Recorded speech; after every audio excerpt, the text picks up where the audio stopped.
অন্যের সন্তানকে ভালোবাসা যায় না। কষ্ট করে সে বড় হবে, কিন্তু তারপরে ওই সন্তানকে বড় করলে কপালে অশেষ দুঃখ থাকে। তুই তো অনেক বড় মুখ করে বলো, খোকা তোমাকে খুব ভালোবাসে। কচু পোড়া বউ পে খোকার মাথা খারাপ হয়ে গেছে। না থাক, এই টাকার আর কোনো দরকার নেই খোকার। সত্যি তো ওর এখন অনেক টাকা। ঠাকুরপো, তোমাকে একটা কথা জিজ্ঞেস করবো। কি বৌদি? বলছি খোকা খোকা এই টাকাগুলো পাচ্ছে কোত্থেকে? ও ও মানুষ ঠকাচ্ছে না তো? ঠাকুরপো, খোকা যদি তাই করে তাহলে আমার দড়ি কলসি নিয়ে পদ্ম পুকুরে ঝাঁপ দেওয়া ছাড়া আর কোনো উপায় থাকবে না। ঠাকুরপো, কোনো বৌদি বৌদি বৌদি শোনো। আরতি, আচ্ছা তুমি না সত্যি একটা ভীষণ বাজে বউ আছো, সব সময় কানে সব পিনিক দাও। চুপ করা। একটা বাচ্চা চাইলাম, দিতে তো পারলেন। ঘরে কার্তিক বলে তবু একটা বাচ্চা এলো না। তোমার দ্বারা কিচ্ছু হবে না, কিচ্ছু না। সে হওয়ার দরকার নেই, সে কিছু হওয়ার দরকার নেই। বাচ্চার বাবা হওয়ার আমার কোনো শখ নেই। সে একটা বাচ্চা, সে হ্যাপি ফ্যামিলি, মানে সুখী পরিবার, একটা বাচ্চা। হ্যাঁ হয়েছে, চললাম। এই শোনো শোনো শোনো, সে যাওয়ার সময় পিছু ডাকো সে। হ্যাঁ কি হয়েছে? বলছিলাম কি এই আসার সময় আমার জন্য কিছু নিয়ে আসবে গো। আচ্ছা কি লাগবে? কিছু একটা নিয়ে এসো। সে নেকাও দেখো, যেন মনে হচ্ছে আমার 18 বছরের কচি বউটা। একদম নেকামো করবে না। সে তোমার জন্য আমি কিচ্ছু আনবো, কিচ্ছু না। সে আনতে যদি হয় না, সে আমার বৌদির জন্য আনবে। চলি। বৌদি বৌদি বৌদি করে গেল। দেখবো দেখবো, আমিও দেখবো শহরে গিয়ে কি করো। না না, সে আর বলতে, ওসব কথা মুখেই বলা সহজ।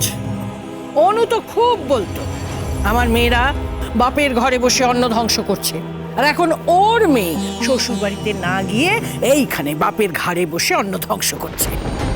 তোরি তোরি তোরি, কি হয়েছে মাইমুনি? ধ্রুব, তোরি কোথায় রে? ও রেডি হচ্ছে আমার সাথে বেরোবে বলে। তোরি তোরি। হ্যাঁ মা, কি হয়েছে মা? তুমি কবে শ্বশুর বাড়ি যাবে? শ্বশুর বাড়ি?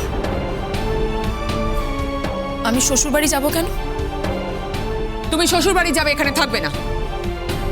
5 জন লোক 5 রকম কথা বলছে। সংসারে কত রকমের লোক থাকে তুমি জানো না? পরে ফোন করছি, এখন রাখছি। অনু, তুই কি কথাটা আমাকে ঠেস দিয়ে বললি? দেখ, লোকে বলছে তোর মেয়ে শ্বশুর বাড়িতে না গিয়ে বাপের ঘরে বসে অন্ন ধ্বংস করেছে। কিরে, খুব তো বলতিস আমার জামাইরা ঘর জামাই। তোর মেয়ে এখন, তোর মেয়ে কি করছে? নাকি নিজের মেয়ের বেলায় আটিশুটি আর পরের বেলায় দাঁত কপাটি? দিদি প্লিজ, আমি তোমাকে কিছু বলছি না। তোরি তোরি, তুমি শ্বশুর বাড়ি যাবে, এখানে থাকবে না। আমি শ্বশুর বাড়ি যাব না। তাহলে তুমি এই বাড়িতেও থাকবে না। কেন থাকবো না? এটা আমার বাড়ি, এটা আমার ড্যাডির বাড়ি, এটা আমার বিদ্যালয়। কি আলয় আমার জানার দরকার নেই। মেয়েরা বিয়ের পর শ্বশুর বাড়িতে থাকে, তুমিও তাই থাকবে। তুমি কুসুমপুরে যাবে। না মা, আমি কুসুমপুরে যাব না। তুমি কুসুমপুরে ফিরে যাবে খোকার সঙ্গে। না মা, আমি খোকা বাবুর সাথে ফিরবো না। ফিরবে, 100 বার ফিরবে। আমি কিছুতেই ফিরবো না। তুমি তোমার মার কথা শুনবে না? শুনবো। আগে সে আমাকে এসে বলুক যে ওই 10 লক্ষ টাকা কোথা থেকে পেয়েছে, আমি তখন শুনবো। আগে খোকাবাবু বলুক উনি কি কাজ করে, তখন আমি শুনবো। 100 বার শুনবো। আগে খোকাবাবু বলুক সে কত দূর পড়াশোনা করেছে, তখন আমি তোমার সব কথা শুনবো। নিশ্চয়ই শুনবো। তার হাত ধরে ট্যাং ট্যাং করে শ্বশুর বাড়ি চলে যাবো। তখন সেই খোকাবাবু হবে আমার অহংকার। কিন্তু এখন সেই খোকাবাবু হলো আমার লজ্জা। মা তুমি বলো, আমরা কি কেউ আজ পর্যন্ত জানতে পেরেছি যে সে কি কাজ করে? তুমি বলো, আমরা কি কেউ জানি?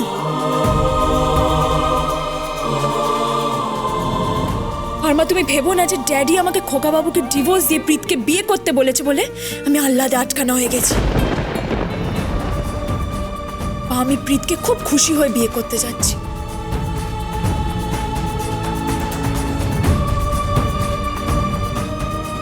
আমি প্রীতকে বিয়ে করছি শুধুমাত্র খোকা বাবুকে জ্বালানোর জন্য, শুধু ওই লোকটার মুখ থেকে বের করার জন্য যে উনি আসলে কি করেন। আমি জানি ওই লোকটার আমার প্রতি হয়তো দুর্বলতা আছে, হয়তো। এই ফুলদি, চলো, আমাদের খুব দেরি হয়ে যাচ্ছে, চলো। তরি তরি তরি শোন। কি রে অনু, এবার কি বলবি? কি বলবি তুই? আমাকে তো খুব বড় বড় কথা শুনিয়েছিস। আজ আমি তোকে বলে দিচ্ছি, তোর মেয়েকে সারাটা জীবন বাপের ঘরে বসে থাকতে হবে।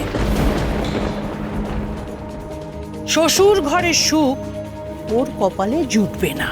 দিদি,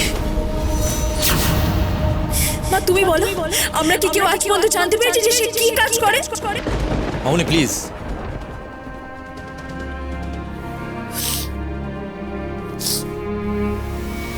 তুমি এসব কথা বলো না প্লিজ। দেখো, তোরই ঠিক ডিসিশন নিয়েছে, একেবারে ঠিক। ও খোকাকে ছেড়ে দিক, ওদের ডিভোর্সটা হতে দাও মামনি, প্লিজ হতে দাও।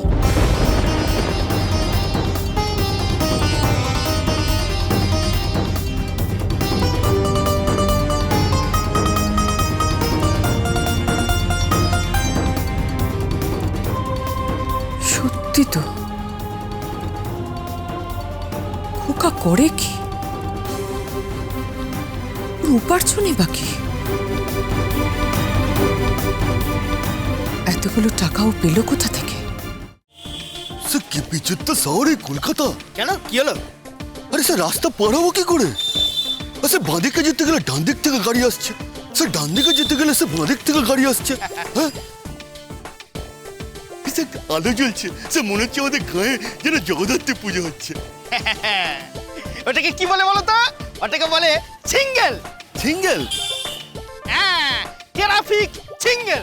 ও আচ্ছা, এটা ট্রাফিক সিঙ্গেল, ওই লাল আলোটা। ও ওই যে লাল আলোটা তুমি দেখতে পাচ্ছ না, ওইটা জ্বললেই বুঝতে হবে আমাদের দাঁড়িয়ে পড়তে হবে। আচ্ছা, মানে লাল আলোটা জ্বললে সে আমরা দাঁড়িয়ে থাকি। আর ওই যে সবুজ সবুজ আলো হওয়া মানে হচ্ছে আমাদের চলতে হবে। আচ্ছা, মানে সবুজ আলোটা দেখলে সে আমরা চলতে শুরু করবো।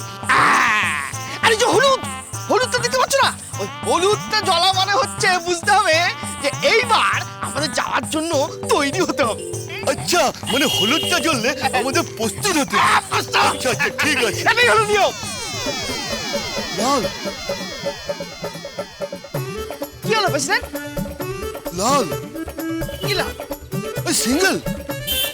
সিঙ্গেল? ওইটা তোমার জন্য নয়, আমার জন্য। সবুজ।